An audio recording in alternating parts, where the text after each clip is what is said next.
Thinking is contagious. Good morning. Oh, what a tangled web we weave. Huh? It's Wednesday morning, a week before the election. Joe Biden's in hiding. The Hunter Biden laptop travesty continues. The mainstream media refusing to cover it. Tony Bobulinsky last night on Tucker Carlson, as believable, as plausible explanation as humanly possible. Threw the gauntlet down, issuing the challenge for the Bidens to basically call him to his face as having lied. Irrefutable position that he's taken, evidence that he's provided, emails that he's provided regarding this disgrace that's ongoing at this point. To me, the Rich Walker part, which Rob Walker part, he's a business partner in this venture between the Bidens and Bobulinsky. Walker was worked under Obama, worked under Bush Jr., their administrations, and he's a business partner in these various business ventures that the Bidens have throughout the world. And you heard the excerpt, a tape last night on Carlson.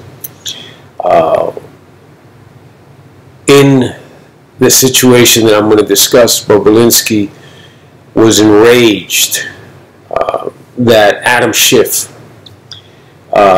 was basically tying him into Russian disinformation. A career military guy, Bobulinsky, career military family. He was outraged that his name was being dragged into Russian disinformation. He was somehow doing the work of the Russians.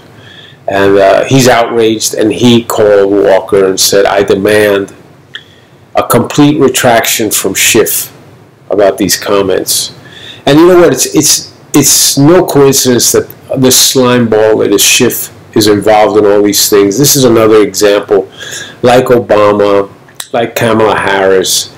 You're talking about someone who would never achieve any position of power or any position of wealth without selling their soul, because they're just nondescript. They're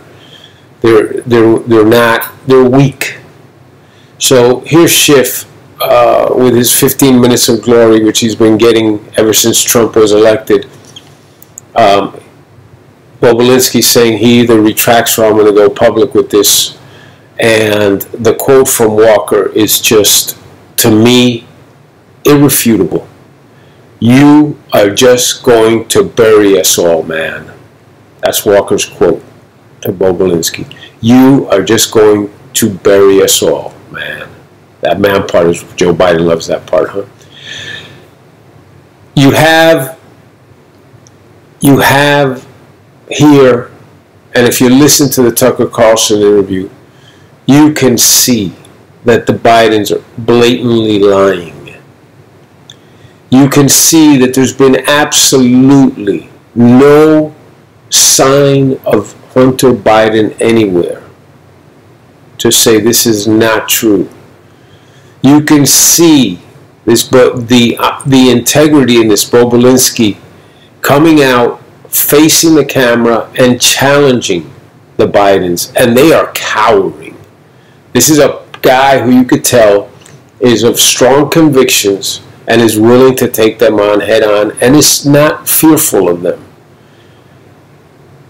I think that if you are on the fence on this, all I'm asking you is watch the interview that Tucker Carlson did with Bobulinsky and then make your own choice. And I think it'll be pretty clear. On the flip side, you have the weaselly actions of Barack Obama. desperately yesterday on the campaign trail, bringing out that Trump has a secret China bank account. Yeah. Barack, before 2015 that Donald Trump announced that he was going to run for president, he was an international businessman who had bank accounts internationally. Okay? Understand that. He was not a bloodsucker like a typical politician living off the taxpayer, stealing off the taxpayer.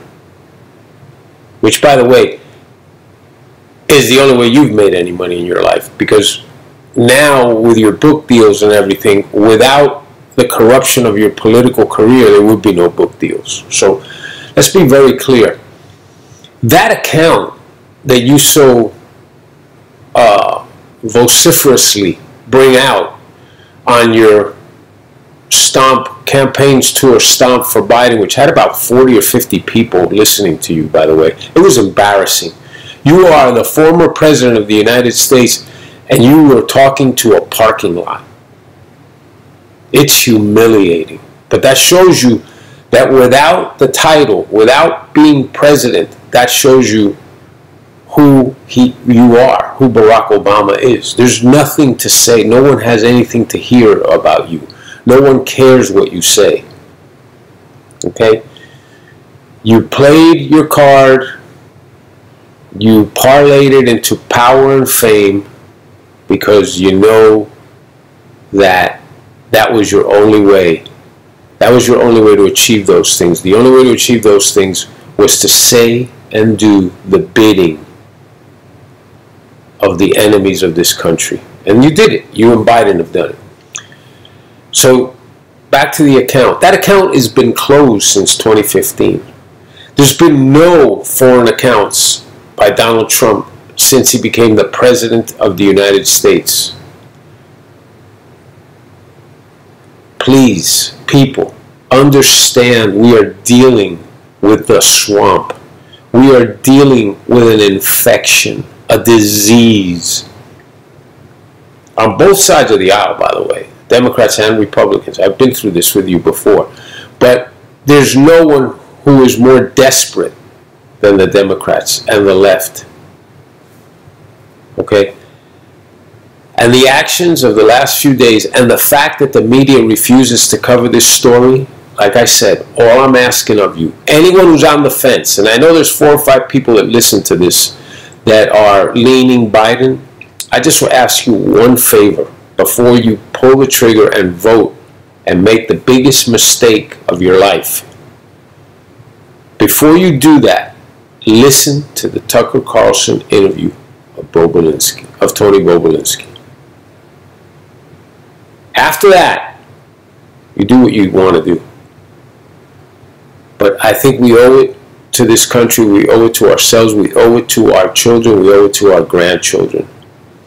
We owe it to generations to come that this must be stopped.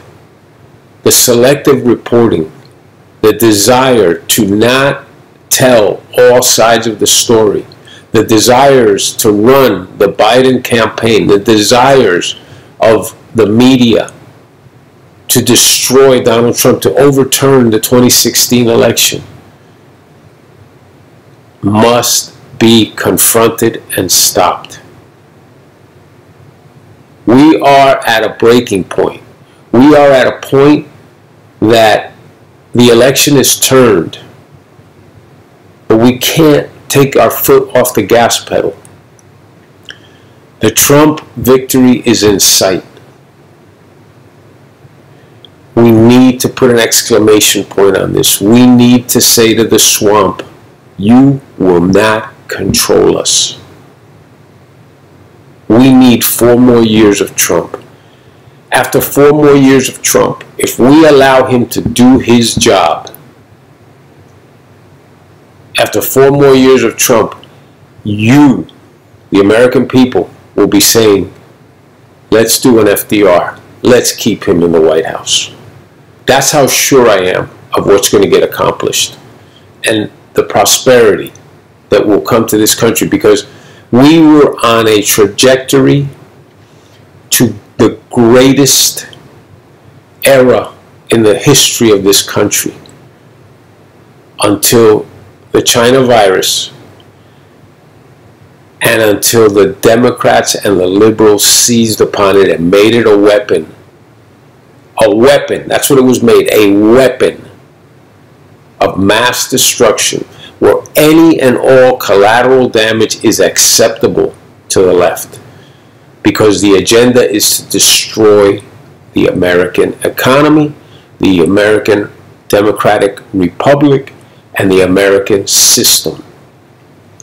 And all that is required, any ends, any means justifies their ends. And make no mistake about it, we are all part of those means that they're willing to use as collateral damage to get to there. And it's been proven. There's no one that is more reprehensible in their behavior than the left. Adam Schiff, Barack Obama, yes. Nancy Pelosi, Chuck Schumer, Jerry Nadler, who's disappeared, by the way. AOC, Elizabeth Warren, Omar, just Blumenthal. It just goes on. Bernie, Comrade Bernie. It just goes on and on and on. People, those are, every person that I have just mentioned flies in the face of what we are, is a complete antithesis of what we are as a country. A country of opportunity, a country of freedom, a country of open mindedness, of inclusion, a country of equality. That's what this country is, no matter what they tell you. Look at what there's being stirred up in Philadelphia right now. Look what's being stirred up in Chicago. Look what's being stirred up in all these major cities. Law and order is what we need. Law and order. Okay. Thank you. Have a good day. Stay safe. And Trump 2020 and beyond.